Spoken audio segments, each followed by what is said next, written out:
How many of you know someone who's special needs or has a disability? It could be an emotional disability, a physical disability, or all of the above. How many of you have someone you love that is suffering? Or are you hiding a secret and you're not sharing it with anybody, even though they can be the ones that help you and have the resources to do so? Thanks for joining us today on Unleashed. We are your co hosts. I'm Kimberly Anderson, and I'm Cara Maldonado, and we're here today to dive into our story about disabilities and how they affect your life both personally and professionally. Thank you for joining. yep, thank you. So, this is a incredible story from one of our goddesses. And when I think about her, I think of all the turmoil she's gone through and just trying to really even break through that shell that was kind of created around her. I agree. I think what captivated me about the story is not only my personal experience with my grandson, who is autistic, but the fact that at a very young age, her parents said, something just isn't right here. And from that, that was when her healing began because, like you said, for the better 3 to 4 years of her life, she was hiding her secret. Yeah. She had,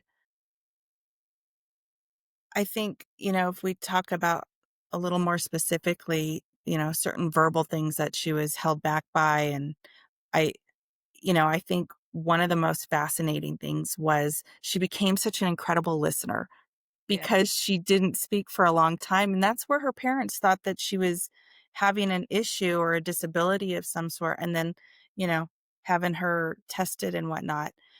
But for her to then break out of that as an adult and find her footing in the world and do what she does today, I think is just incredible. But really, at that young age, not knowing, and she doesn't even know why she wasn't speaking till I Right. think she was 3. Right. Right. Well, I'm sure even at 3, she probably didn't understand what it was, being on the spectrum. Mhm. There's many of people, children, adults, that are on the spectrum, and unfortunately, a lot of people don't pick up on it and they get identified as, you know, just you're slow, you have a learning disability, you don't understand. I mean, and then there's that word that everyone called people back in the day, that starts with an R that I'm not going to say, but it was very cruel, that meant they're just not smart and they just don't have the motor skills and the ability to be normal. And we're now finding out as there's advancement in technology and science that it's a form of autism. Being on the spectrum is so many different levels of it. She was nonverbal in the beginning, and it could have strict been that her brain wasn't connecting in a way where she felt she could use her voice. We saw that change in her, but there are many nonverbal, children that are out there that are now adults and, have learned to find other modes of ways to speak. May it be, ALS, sign language, or, using their computers or tablets to do the voiceover for them. There's so many different things that are now technology based, but in her case, she we know now she's an incredible speaker and she's able to really communicate well and get everything out there. It was probably a defense mechanism. Her brain was saying, for whatever reason, I'm going to protect you at this moment in time. But like you said, she became a great listener because what do they say? Sometimes when one of your senses are gone, then the other ones are like times 10, right? And Yep. which is wonderful because look what she was able to do with that ability to just stop and listen and curate someone's whole branding, Yeah. because that's what ended up happening. She began to help, women, entrepreneurs, and professionals be able to brand themselves better, because that's something none of us do sometimes. We don't pay attention. We don't shut up and just sit in silence long enough to really think things through. And she was able to do that just instinctively. And that Yeah. was beautiful. It's actually now a part of her gift that she's able to do that, because it's funny, I used to talk to her, and she would listen to people try to explain what they do, and she would just listen.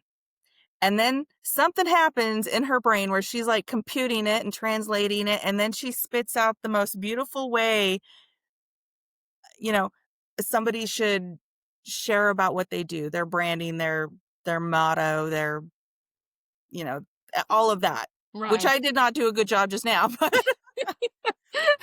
she just does this thing, and I'm like, watching you is magic to Right. see how you just interpret what somebody's trying to say, and then you just translate it, and out it comes, and it's this beautiful message, and she's really helped a lot of people with that, so it's now a part of her superpower for sure. Yeah, I wanna say she was one of the original AI, right? Yes. It was just natural for her, it was just I love natural, you know, um, and yeah, and that's the incredible thing about it, was that through growing up, going to school, feeling behind, still n even when she learned, at 3 and a half, that, "Oh, yeah, I do have a voice," it was so long being silent and being, what they wanna call it, not slow, but, just delayed Mm, in progression and growth, as a toddler.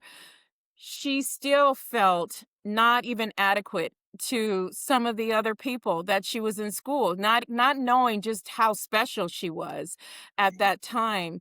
And I want to talk about that because that's the challenge that many people have, when they have a disability, whether it's a physical disability and you can see it off the bat, someone's limb is not, fully developed as in another part of their body or whatever.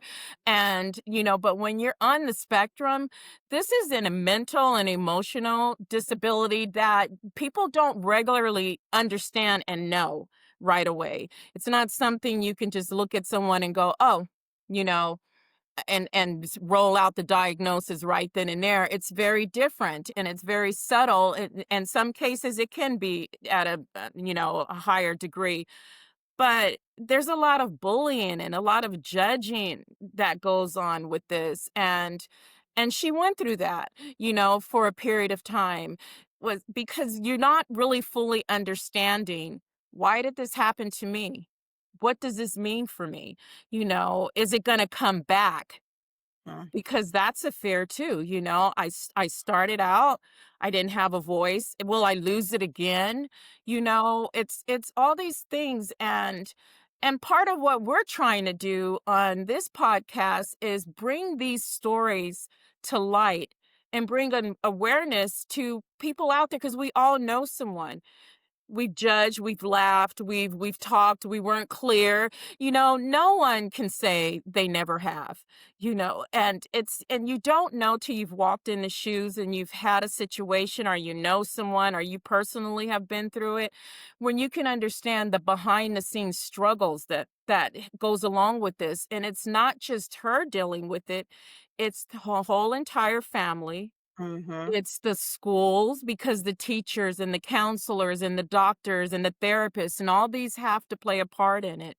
You need resources when you're going through these type of things. So it's really a community issue. And yeah. and people have to be aware of the challenges out there, and education starts at home. I'm sorry. You It know, does. I'm a firm believer, manners starts at home, discipline, all those things, if you don't educate your children that people are different, religions are different, colors are different, ethnicities are different, geographic, all social economics, all these things are different, but everybody's special in their own way, and God made us all for a purpose, then they're going to grow up to be ignorant and Mhm. unaware. Have Yeah. you had experiences like that? Well, definitely.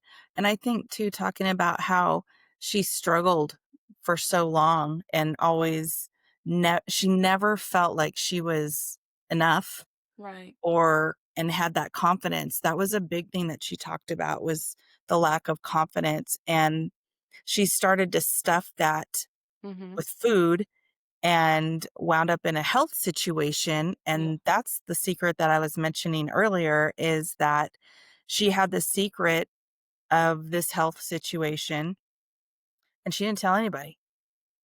The only one that knew was her boyfriend and a couple of friends because he had to drop her off at the hospital Right. for this particular surgery. And it was a pretty big deal. Yeah. And she talks about that as like she was so fearful and so lacking in her own confidence that she wasn't about to share that because she felt guilty that she did it to herself. Right. And I just think that just, ah, that Yeah. hits you in the heart because how many times have we felt like, well, we deserve this because we did something? And really, it's just that was something that she could control. Mhm. And it was her coping mechanism, which was just eating whatever she could. And it led to this situation. And once she healed through that, she started realizing, you know what? I didn't need to do that alone. I didn't Right. have to be there by myself in a hospital where her parents didn't even know. And her parents were super supportive of her all her life, Right. even though she struggled with things internally. For her to just now, hindsight 2020, she's Right. looking back and like, wow, I really could have, called my mom, called my dad, Mhm. Right. had the conversation. Right. But part So, of that too is when you already start off with an affliction, right? You feel flawed. mhm. So, everything that happens moving forward, it's like, "Oh my god, one more thing, one more thing, one more thing," I don't wanna share this because then they're just gonna really look at me like, I'm just the problem. I'm constantly something is happening. And I'm sure that went through her mind. Oh, That for goes sure. through many of our minds when, you make a mistake or you get sick. And then it's the whole, guilt because now you're sick again. You're doing something again that is involving someone you care about to now have to be concerned, to have to deal with it. May it be just emotionally or financially or both. So it's all those things that weigh on you heavily. So you tend to think if I just don't say anything, it'll go away. It's not gonna go away. Right. And that's what we do because you don't wanna continue to be a burden. You don't wanna continue to have to identify with one more thing that isn't healthy, isn't normal, that's different from someone else. It's just all those negative connotations. And again, that's something society has put on a lot of us into believing, that these are bad. And so you're bad, you Mm, know? And it's unfortunate and but the beautiful thing is when she got to the other side and she was healed and she started the counseling and all the journey for healing herself and realizing that you're not alone. These things happen, but more importantly, why it even got there. yeah. What was the triggers? Why did it get there? So now she knows how to deal with it. But such a fabulous thing came out of all of that. When you can turn ugly, bad trauma into something beautiful, you're pretty amazing. Because then she started helping women Mhm. that were going through similar situations and worse Yeah. and saying, you know what? There is a silver line and light at the end of this. You know, you're not alone. You don't have to go through this alone, and you're not crazy, you know? Because a lot of we think we're crazy. No one else is feeling this. No one else is going through this. It's all me. I'm alone and I'm crazy, you know? So it's wonderful to hear a story of someone who dealt, especially at such a young age, with those type of things, even if she wasn't aware that she didn't have a voice. Right. Still, there's something going on internally that you know isn't right. You may not know why, Mhm. but you feel it and you know it's there, but to come out of it and do the things that she's doing now, helping, coaching, mentoring, And using her speaking, she's voice. being asked to speak, Yeah. you know? Yeah. So Yeah. that's huge, and so I want people to know out there if you had similar situations like this or there was something in you, like I've even, you know, known people that have had a stutter and now they've worked through ways around that and they're speaking on stages. So Yes. there's definitely opportunities out there and avenues and different resources for people going through whatever it might be Right. to help you be Yes. successful. Yes, absolutely. And I'm wearing my blue for autism awareness. I love this. I briefly said something earlier about my grandson. He's 7. He's nonverbal autistic. He's on the spectrum. And I noticed it. I think we noticed it very early before he was 1. And I encourage people, to as early as symptoms come and you see anything that just doesn't seem right to you, is to go to your physician. They didn't want to test him. They said 3 years old was the testing age, and there wasn't, they didn't want to do it, and they said, and so we kept pushing every year. We kept pushing and pushing. And you have to be your own advocate. You have to, for any medical or mental issue that may be there. You don't let the insurance company say, no, you need a referral. We're not going to pay. You keep pushing for it. There's Mhm. so many resources out there. There's Autism Speaks, there's autism.com. There's so many different, on the spectrum. There's websites that will give you different resources and physicians in your area to help you if you suspect one of your loved ones or even something is going on with you. It's not they haven't determined that there's an actual age that these things can True. start happening. It could be a chemical imbalance. It can be stemmed from another illness that you've had, but you have to advocate for yourself like her parents did. And I Mhm. give them high fives up to heaven for not giving up on her, not That's huge. accepting the fact that she just wasn't going to speak.